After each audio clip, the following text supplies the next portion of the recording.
Entendes o que estás lendo? O podcast que te leva através das páginas da Bíblia. Livro por livro. Capítulo por capítulo. Uma exposição bíblica emocionante. Aperte os cintos e embarque comigo nesta viagem.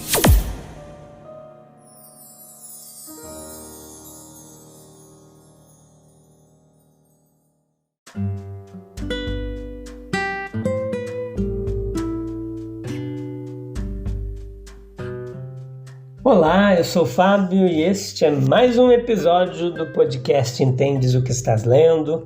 Que momento gracioso, bondoso de Deus nos permitir se debruçar sobre a sua palavra para aprender mais da sua vontade, do seu querer. Hoje Números capítulo 16, parte 1ª, episódio de número 536. Essa é a 7ª temporada onde nós estamos vendo o livro de Números, capítulo por capítulo. Você encontra esse podcast no Spotify, no Google Podcasts, na Amazon Music, na Apple Podcasts, na Deezer, Listen Notes. Nossa, tem tantos distribuidores aí, na Anchor e muitos outros aí. Você encontra esse podcast com muitos episódios, com horas e horas de estudo bíblico, de meditação bíblica, de teologia sistemática, de arqueologia, geografia, história, nesse estudo histórico-gramatical do texto bíblico, respeitando toda a fidelidade do texto, na exegese clara, objetiva, aqui para você, uma hermenêutica feita com muito carinho, tá bom? Que mais? Como é que tá você? Como é que vai o coraçãozinho? Tá em paz? Tá atribulado hoje?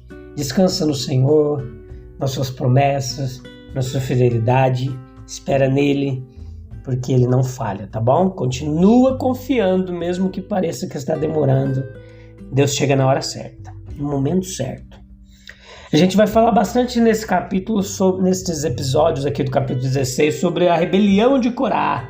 Ô cabra obstinado esse aqui, queria derrubar Moisés e Arão, e assumir o lugar deles. Você vai ver a intercessão de Moisés, a resposta de Deus, como Corá ali fez aquele movimento no meio da congregação, arrastando a multidão para seguir ele na sua rebeldia, na sua teimosia ali. E a gente vai entender o que tudo isso tem a nos ensinar hoje, tá bom? Na nossa contemporaneidade. Então veja que de todos os movimentos rebeldes que amarguraram o coração de Moisés, nós podemos dizer, de todos que causaram problemas em Israel durante os 40 anos de peregrinação, a rebelião de Corá, nós podemos dizer que foi de longe o mais terrível. O tom ansioso da narrativa nos dá uma consciência disso e é confirmado pelos fatos narrados aqui no texto. As outras rebeliões, elas foram confinadas a alguns indivíduos, como de Miriam, de Arão, né? E como os distúrbios em Mara, em Kibrot Hattaavah, em Cades Barneia, e todos esses que a gente viu, eles eram os movimentos confusos de uma multidão que não tinha objetivos definidos, sem líderes, sem organização.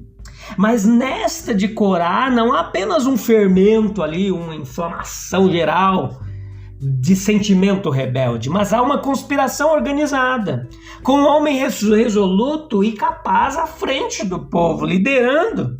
Um homem que sabe exatamente onde ele estaria e é perfeitamente hábil em transformar para dar conta de todos os elementos flutuantes de descontentamento que já havia e existia ali na congregação de Israel. Nós começamos observando aqui cuidadosamente o líder, Corá. Era como Moisés e Arão da tribo de Levi, da família de Coate. Ele era, portanto, um primo distante dos homens contra os quais ele se rebelou. Que Corá era a alma ali da rebelião é muito claro e não precisa de provas. Compare a companhia de Corá, versículo 6, 16, 32 e capítulo 26, versículo 9, etc. Lá no livro de Judas, aquele lá, pertinho do Apocalipse, ele também foi citado no capítulo 1, no versículo 11. Veja que ele é um homem de posição honrosa, Mas sendo um homem ambicioso, ele não poderá descansar enquanto houver no acampamento alguém superior a ele. Olha só, ele olha com inveja para seus primos, Moisés e Arão. O Moisés, sob Deus, é supremo na paz e na guerra. Quanto a Arão, não só foi investido com o direito exclusivo de oferecer sacrifícios e queimar incenso diante do Senhor, mas a sua família foi separada para formar um povo sacerdotal em Israel. Essas honras, elas não foram concedidas aos irmãos por direito de primogenitura, mas por um dom especial, por uma nomeação direta do Senhor. Parece que Corá, ele era do ramo mais velho da família. Ele resolve expulsar os dois irmãos do seu lugar elevado.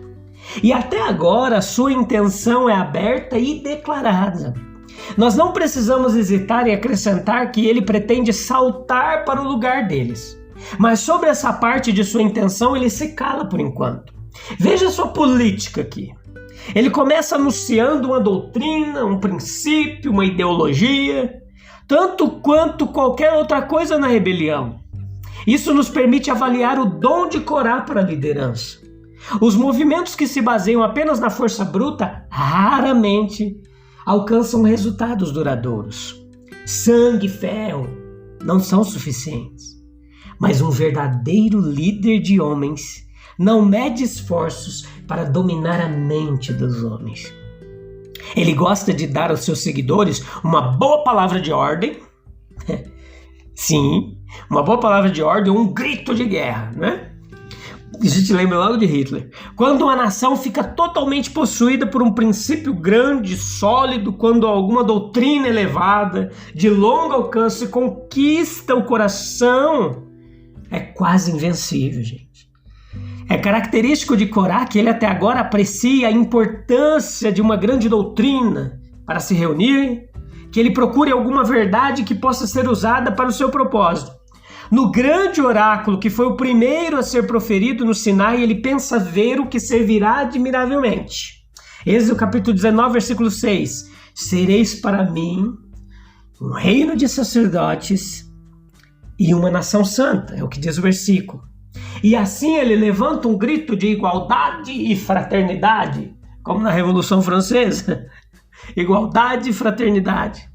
Moisés e Arão adquiriram para si privilégios que são direito inalienável de todo israelita. Eles assumiram responsabilidades demais e devem ser despojados de suas honras usurpadas. Um grito desse tipo tem sido frequentemente levantado na história. Com toda sinceridade, por homens de temperamento excitável, digamos assim. Mas Corá não era um entusiasta, não. O princípio de que todos os israelitas são reis e sacerdotes, se fosse realmente inconsistente, como ele fingia pensar, com o governo de Moisés e o sacerdócio de Arão, teria sido igualmente inconsistente com o governo que ele ainda cobiçava para si mesmo. E agora, não há dúvida de que o clamor que Corá levantou lhe renderia muitos apoiadores. Com certeza, ele organiza um bando de conspiradores. De uma forma ou de outra, ele consegue reunir ao seu redor nada menos que 250 cúmplices. Nem eram esses homens obscuros, todos eles pertenciam à classe dominante. E eles têm direito. São príncipes da Assembleia, isso é, chefes da congregação, líderes naturais das suas diversas tribos. Eles eram famosos, ou seja, conhecidos e respeitados na congregação. Mais corretamente, homens convocados na Assembleia, isto é, membros do Conselho Nacional que ajudava a tomar decisões. Eles eram homens de renome, isso é, não pessoas sem nome, mas homens de destaque entre o povo. Não são divulgados seus nomes, nem as tribos aos quais pertenciam. Corá cuidaria para que todas as tribos estivessem representadas. Mas provavelmente os levitas, Rubenitas seriam os mais numerosos. Foi uma conspiração formidável, muito bem arquitetada. Ele alista diligentemente em sua companhia todos os descontentes da congregação. Um exemplo é visto nos Rubenitas. Eles tinham uma reclamação. Ruben era o primogênito e, como tal, tinha certos direitos de prioridade, segundo um costume imemorial. Estes direitos foram ignorados ou transferidos para Judá e Efraim. Os Rubenitas são vizinhos de Corá no acampamento. Ele inflamou seu descontentamento e apresentou esperanças lisonjeiras.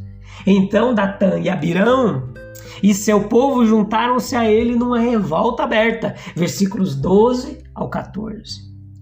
Corá não limita suas atenções aos 250 líderes e seus seguidores declarados. Todo o acampamento está repleto de emissários seus. As coisas estão em tal situação que quando os 250 confrontam Moisés e Arão na porta do tabernáculo, Corá consegue reunir toda a congregação ao mesmo tempo. Ele espera intimidar Moisés com essa demonstração de simpatia popular. Que ajudante admirável Corá poderia ter sido no reino de Deus, gente, com esse talento de liderança. Ele poderia ter sido um outro Josué. Ao invés disso, ele leva a vida miserável de um conspirador. Termina mal e deixa para trás um nome infame. A ânsia de poder, a determinação de ser o maior, tem sido a ruína de muitos homens ricamente dotados de muitas habilidades. E esta é uma advertência aos líderes da igreja e também aos líderes do Estado. Existem líderes não poucos que não são por escolha própria, mas pelo chamado de seus irmãos, pela clara nomeação da providência divina. E é natural e razoável que esperem o apoio leal do povo. Certamente eles têm o direito de esperar que não sejam insultados e resistidos como se fossem usurpadores ambiciosos e egoístas. O exemplo de Moisés os adverte a não ficarem surpresos se tais expectativas razoáveis forem frustradas. Uma boa consciência é uma excelente companheira sob amarga reprovação e oposição, mas nem sempre os afastará.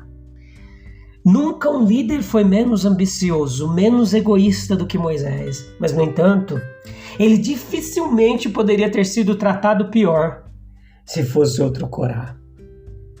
Veja a inveja, gente, e os frutos amargos que ela deixa.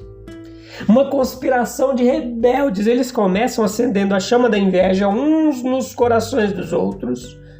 A proximidade dos Rubenitas com os coatitas no acampamento proporcionou oportunidade para isso.